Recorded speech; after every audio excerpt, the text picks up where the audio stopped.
ইদানিং একটা বিষয় প্রচুর পরিমাণে লক্ষ্য করতেছি, সেটা হচ্ছে যে চোখ বন্ধ করলেই শুক্রবার, চোখ বন্ধ করলেই চোখ খুললেই বৃহস্পতিবার শুক্রবার চলে আসতেছে। এই কথা যে আমি একা বলতেছি বিষয়টা এমন না, অনেকের পোস্ট দেখলাম।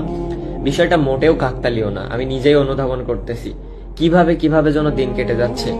এই এখনো মনে আছে গত শুক্রবারে কখন নামাজে গেছিলাম, কি করতেছিলাম, দেখতে দেখতে কালকের দিন পর আবার শুক্রবার। তো মানে এই পরিমাণে যে সময় চলে যাচ্ছে আমাদের হাত থেকে দ্রুত, দিন শেষে একটা জিনিস মনে হয় যে আসলে নিজের জন্য বা আখিরাতের জন্য তেমন কিছু হয়তো বা আমরা করতেই পারলাম না। দুনিয়াবি চিন্তাধারা, এটা যাকেই বলি না কেন, আমি নিজেও দুনিয়াবি চিন্তাধারা বাদে আর কোনো কিছুই নেই। জানি না কি হবে, আল্লাহ ভালো জানে। আর অনেকেই বলতেছে এটা শের কিয়ামতের আলামত, যে খুব তাড়াতাড়ি শুক্রবার আসবে, শুক্রবার চলে যাবে, দিন পার হবে। আসলেই হচ্ছে, মানে দিন কিভাবে যেন কেটে যাচ্ছে। সকালে আমি অফিসে যাই, দেন বিকালে আসি, এসে ঘোরাফেরা করে খাওয়া দাওয়া করে ঘুম, দেন হচ্ছে যে আবার একটা দিন শেষ ওইখানেই।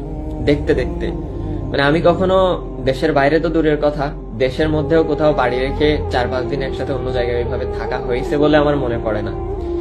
তো দেখতে দেখতে কেমন 44 দিনের মতো কেটে গেল। মানে ভাবা যায় 44 দিন, আর শুক্রবার গুলো কিভাবে কিভাবে পার হচ্ছে। তো আল্লাহ সবাইকে হেদায়েত দান করুক, এইটাই আমি চাই। আল্লাহ আমাকেও হেদায়েত দান করুক।